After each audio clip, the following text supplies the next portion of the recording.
expressed on this show do not reflect the views and opinions of our advertisers and management of Pacific Telestations Incorporated. You're watching Buzz with Jess Lujan.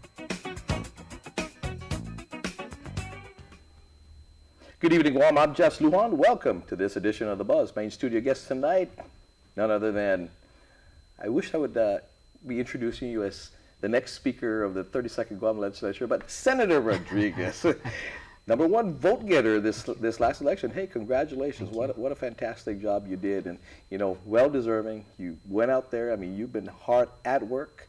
When you're not at work, Senator, but congratulations again. Thank you. Thank you very much. And of course to our people of Guam, to Deuce Masi, and thank you for the opportunity to serve again in the next term. Today, the leadership has been decided. It looks like status quo in regards to Speaker, Vice Speaker, Legislative Secretary, and Minority Leader. There are some changes in committee. Can you tell us about your committee in particular? Yes, well, in general, I was able to maintain my committee on Health and Human Services, Senior Citizen, Economic Development, and also health insurance reform.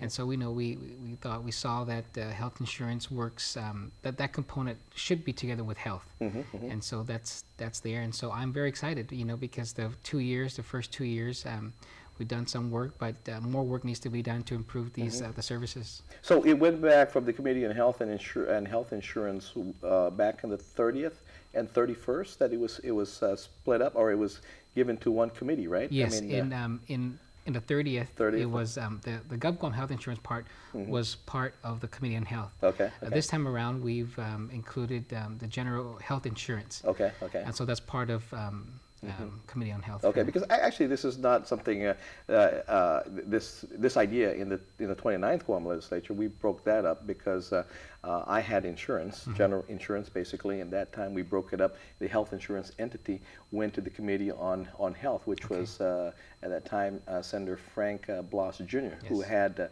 Committee on Health, oversight of the hospital, public health, and also in health insurance entity and that. So we broke it up at the time. It worked. It worked at the time. So I'm glad that now it's going. So you have oversight of health insurance. Yes, that's right. At this point. For the next term, and it's really more important today because of the Obamacare. Yeah. Okay. And so a lot of issues that are before us we deal with the general overall health issues, and so it's just right that it comes back to the community. Can you tell us then, because Obamacare, certain provisions of Obamacare have kicked in already. How has that changed the 2013 budget, and then as you go into 2013 and working on the 2014, how has that changed? Because what we're hearing is the Obamacare for the Guam entity of that, we're going to have to fork out an additional $75 million for that Obamacare segment that is in relation to Guam. Yeah, I think you're referring to the health insurance exchange. Health insurance exchange, yes, that's right.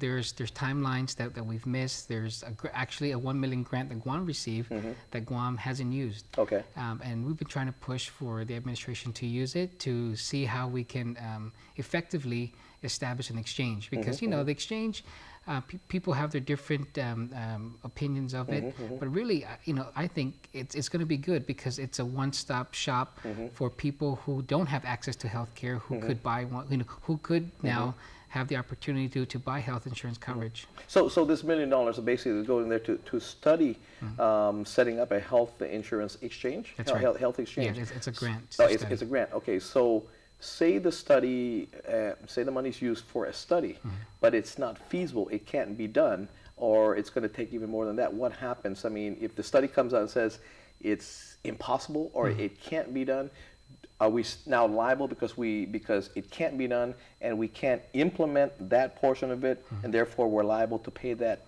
$1 million back? Yeah, that was what was reported to us.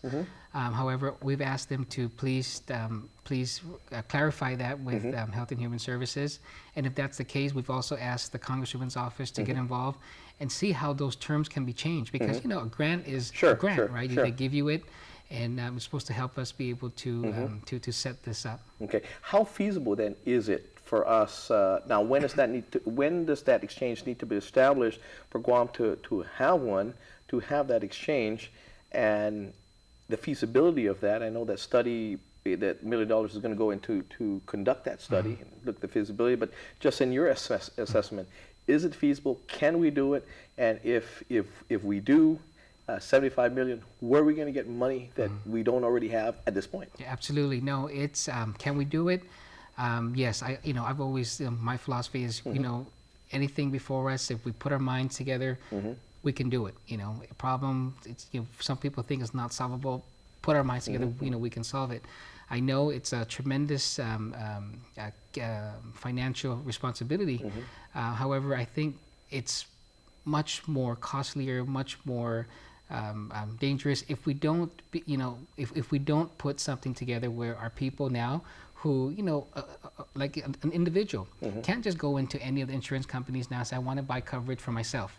And so that's very scary then, because then now if that person needs to go to the emergency room, is treated there, what happens? This person was capable of paying the monthly premiums, but because there's nothing available now, it's us, the people, the hospital is going to eat up that that cost. Okay, we're going to take a quick break, and then when we come back, we're going to talk a little bit more about this GMH, and then what we can look forward to in the 30-second Guam. Okay, Thank you. Be right back.